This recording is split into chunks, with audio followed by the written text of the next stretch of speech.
Karen, for the fourth time in 7 years, a high-speed chase that started in Independence has taken a life. Tonight, an expert on police chases weighs in on Monday's deadly pursuit. He says the officer acted recklessly, and the argument could be made that he broke department rules. It was always a matter of when it happens again, not if. That is Cheryl Cooper. Ever since a driver fleeing Independence police hit and killed her teenage son, Christopher, Nothing has changed in the last 6 years. Cooper has openly criticized Independence police, calling its officers too aggressive and too quick to chase traffic offenders and nonviolent criminals. I don't know what it will take. If the slaughter of a 17-year-old boy in the middle of the street is not enough, then what is? Monday's high-speed chase marked the fourth fatal crash involving IPD since 2007. A startling statistic to more than just Cooper. For a small department, that's a lot of crashes. Dr. Jeffrey Alpert is a professor at the University of South Carolina. He's written books, testified before Congress, and trained thousands of police officers on high-speed pursuits. After reviewing IPD's dashcam video, he raised the speeds to over 100 during the chase. We interviewed Dr. Alpert via Skype. The big question is, when would he slow down? And he isn't going to slow down while he's being chased. Alpert says attempting to pull the suspect over for speeding was okay, but after this point, the officer exercised poor judgment. It went on too long, and for a while there was no traffic, then there was a lot of traffic. And while in the heaviest traffic of the chase, I have a vehicle trying to lead me here. We're westbound 23rd, approaching 435. the suspect almost crashes. Alpert says the pursuit should have terminated right then. Instead, the chase continues for another mile and a half. With the officer still in pursuit, the suspect never slows down and barrels through this school zone at Rogers Elementary. That's a no-no. That's one of the prohibitions that most policies have, is you don't go through school zones. IPD's pursuit policy does not specifically prohibit that, but it does state that pursuits for traffic violations or for misdemeanors will be terminated if they pose unnecessary risk to life. Alpert says the IPD officer violated that part of the policy. This guy was not a terrorist. He was not a murderer. Chasing past Rogers Elementary during school hours. He was a bad guy, and he was being real stupid for speeding like that, but the need to immediately apprehend him was not great enough to raise the risks for kids. A minute later, as the chase enters a residential area, Alpert says the officer finally does the right thing. He terminated. He stopped at the stoplight. But the question is that too little, too late? Too little, too late, because a half a mile away, the suspect crashed into another car, killing an innocent man and injuring two others. And while the suspect now faces murder charges, Cheryl Cooper says blame also rests with IPD. Do you think the police are just callous to that loss of life during the police pursuit? I do believe that, yes. My heart breaks for the family. I have nothing but sorrow for them and their loss. Now, earlier today, I tried asking IPD about this chase going through a school zone. Because the prosecutor filed criminal charges, police will no longer discuss the case. Now, we should also point out almost the entire chase takes place in Kansas City, Missouri, not Independence. But the officer involved doesn't radio to notify KCMO PD until the chase ends, another apparent violation of the department's pursuit policy. Well, Stacey, since Monday, I've heard people say that if police don't chase for misdemeanors or traffic offenses, bad guys will run because they know they can get away with it. Doesn't that make sense? Well, it does at first thought, Brad, but Alpert says that's simply a myth. In every study where they've looked at any city that's changed its policy and pulled back on chases, there's been no increase in crime, and it hasn't impacted police pursuits at all. In fact, they said in all those cities, Orlando's a good one, they haven't seen any pursuits actually go up. Interesting. All right, Stacey, thank you so much. When Maritha Hadley bought this little tan house in KCK, it's going on 9 years now. She never imagined moving. But with life comes unexpected change. I'll miss this. I like my home. Today, there is a for sale sign in the front yard. Health issues mean Hadley must move closer to family in Chicago. I've been ill ever since I've been here. I have a heart condition. Forced to sell, Hadley actually found a cash buyer rather quickly. The 15th of June, that's when we were supposed to close. But she couldn't finalize the deal. The reason? There's a $9,000 lien against her home. But according to this paperwork, that lien should have disappeared 3 years ago. You have no idea until you're getting ready to close and you found a buyer that this lien still exists. No, I didn't. The $9,000 was Hadley's down payment. It was granted to her by a nonprofit called the Wyandotte Economic and Community Development Corporation, or WECDEC for short. They were in the business of trying to create opportunities for affordable housing. Gordon Criswell is the Director of Human Services for the Unified Government of Wyandotte County. He says WECDEC got funding from the UG to help low and middle income folks buy homes. They primarily worked in the northeast part of the county. Some people didn't want to buy in WECDEC neighborhoods like the one where Hadley's home was built. So in her case, WECDEC sweetened the deal. If you lived here 5 years, it would be forgiven. That's what my note said, my promissory note. That didn't happen because in 2009, WECDEC went belly up. And according to Kansas Legal Services attorney Leland Cox, sloppy on the paperwork end, if nothing else. The nonprofit corporation failed to take care of some important legal paperwork. It kind of left a lot of loose ends hanging, and Miss Hadley is one of those. Cox is now working to remove the lien from Hadley's home so she can close the sale. Rough guesstimate would be 45 days to 3 months, and clearly it's not in her best interest to have to wait that long. Before Cox got involved, Hadley tried contacting the unified government for 2 months about WECDEC and her lien. When I called, nobody seemed to know anything about it.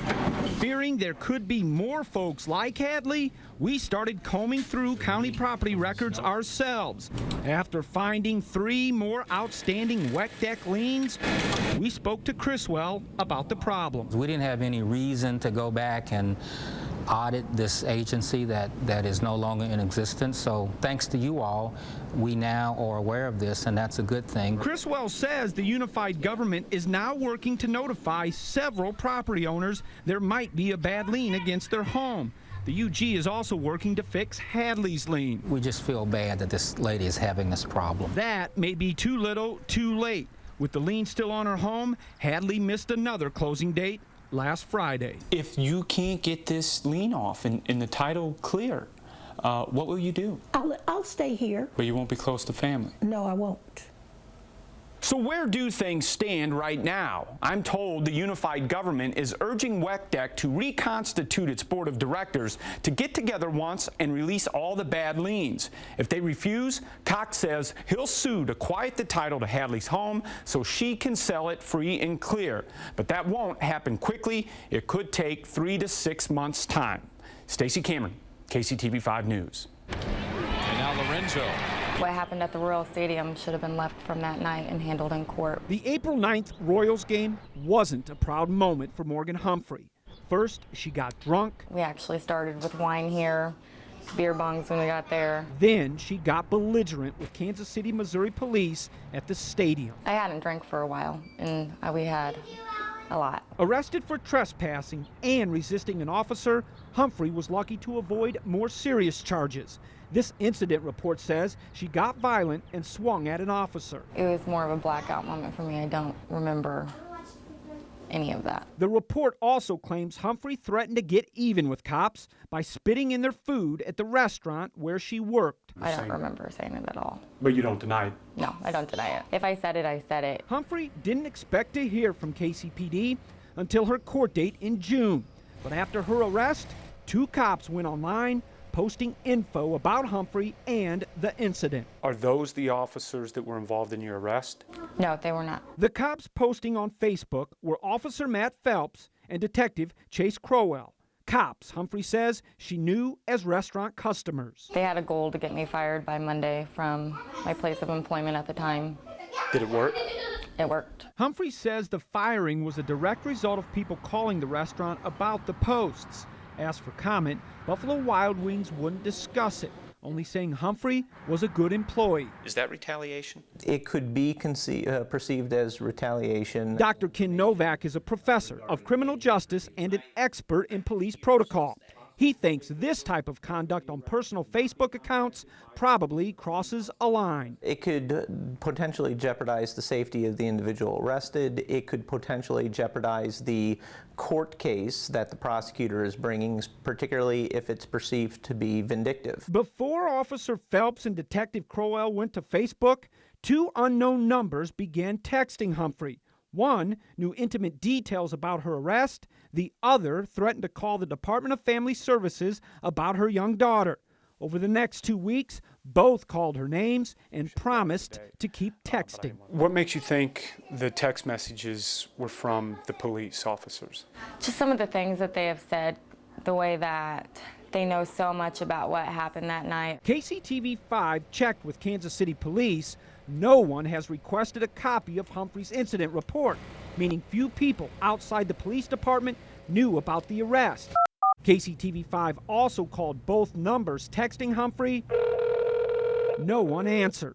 According to KCPD, the numbers aren't department phones, and KCPD says it doesn't keep a record of officers' personal cell numbers. Are you worried?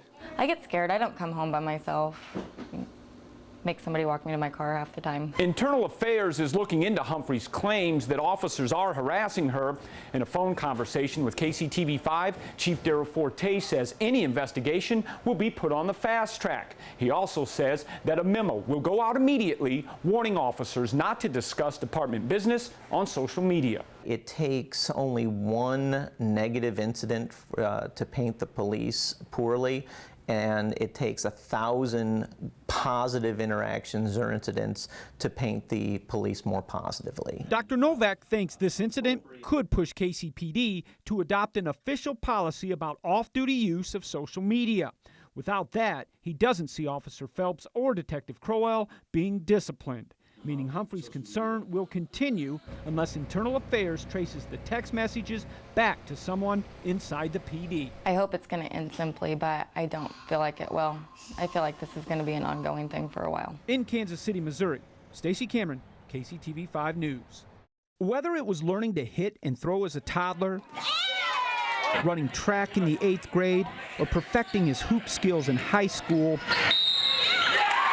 sports were always a big part of Nathan Stiles' life.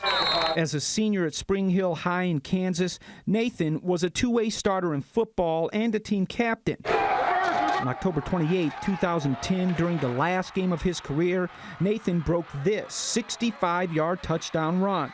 But moments later, his love of sport turned tragic. That's what I told Ron. I said, something's wrong. I know him so well. He's walking funny. Holding his helmet and screaming his head hurt, Nathan collapsed near the team bench. His parents, Ron and Connie, rushed to the sideline. He just raised his hand briefly, and then that was it. You're praying he'd come to. Just wake up, Nathan. Didn't happen. Airlifted to the University of Kansas Medical Center, Nathan died a few hours later. An autopsy revealed he had a brain hemorrhage caused by a concussion suffered earlier in the season. Further examination revealed chronic traumatic encephalopathy, or CTE, a degenerative brain disease found almost exclusively in boxers and retired pro football players. He's been the youngest one, I believe still, that they've discovered that in. In Kansas and Missouri, Nathan's death raised a debate. First down, Broncos. Are enough steps taken to protect high school football players from concussions? Kids deserve better from their games than brain injury. That's not what they're playing for. Doug Abrams is a professor of law at the University of Missouri and an expert on concussions in youth sports. While the NFL and NCAA are adopting rules to make the game less violent, Abrams says high schools need to go farther. Get there! Go! Go, get there! Like eliminating this position, the three-point stance that allows a defensive lineman to launch himself at the offense, and banning full contact in practice once the season kicks off. The rules for the kids have to be a little different than the rules for adults. Neither Kansas nor Missouri is going that far to change the game, but both states passed rules cutting back on tackling in the preseason. Hit! Go! So in Kansas, hitting doesn't start until the 4th practice. In Missouri, it's practice number 6. So we're slowly working the students back into full activity rather than just jumping out there right away, going to two-a-days, hitting each other and everything else. Regardless of the rules, concussions are a part of football. And because the brains of these young players are still developing, the risk of injury is much greater than in college or the pros. You're talking about long-term and short-term disability and sometimes death. That leads Abrams to point out a major shortcoming with the high school game. Most programs do not have a trainer on the sideline. Players at this level of the game don't get basic care that's standard in the NCAA and NFL. We have to stop looking at youth sports and thinking that these kids are just miniature professionals, because they're not, they're kids. Everyone's brain is different. Everyone's brain heals at a different time. Dr. Randall Goldstein works with the Center for Sports Medicine at the University of Kansas Hospital. Tackle by 21. He calls athletic trainers an essential part of the sideline team, saying their knowledge in diagnosing a concussion far exceeds that of the average coach or parent. It's not as easy to tell all the time as a broken bone. But according to this 2012 Brain Injury Prevention Report, 60% of the Missouri schools surveyed don't have them, and only 6% have certified athletic trainers at practice, where the majority of concussions occur. Realizing trainers are in short supply, Missouri wants each program to have an emergency action plan for serious injuries. They have to have something in place, and one of those protocols has to be for a head injury. So if a head injury occurs, what do you do? However, this report shows 41% of the districts surveyed in Missouri had no policy for handling head injuries and getting players safely back on the field. Get there! Meanwhile, Kansas doesn't track any concussion information at all. You can make all the rules you want. Accidents are still going to happen. 3 years after Nathan's death, Connie Stiles is still coping with the loss, convinced there isn't a rule change that would have saved her son's life. Does it get easier at any point? You know, it's kind of like somebody that loses a leg, they still feel the pain. You'll always feel the pain. Yeah. If the risk of concussion is so much greater in the high school game, then why aren't more steps being taken? Well, experts tell me the answer is money. High schools simply can't afford the doctors, trainers, or equipment offered in the NCAA and NFL. And until the youth game passes stricter rules to prevent brain injury, your kid's health will remain more vulnerable on the high school gridiron. Stacey Cameron, KCTV 5 News.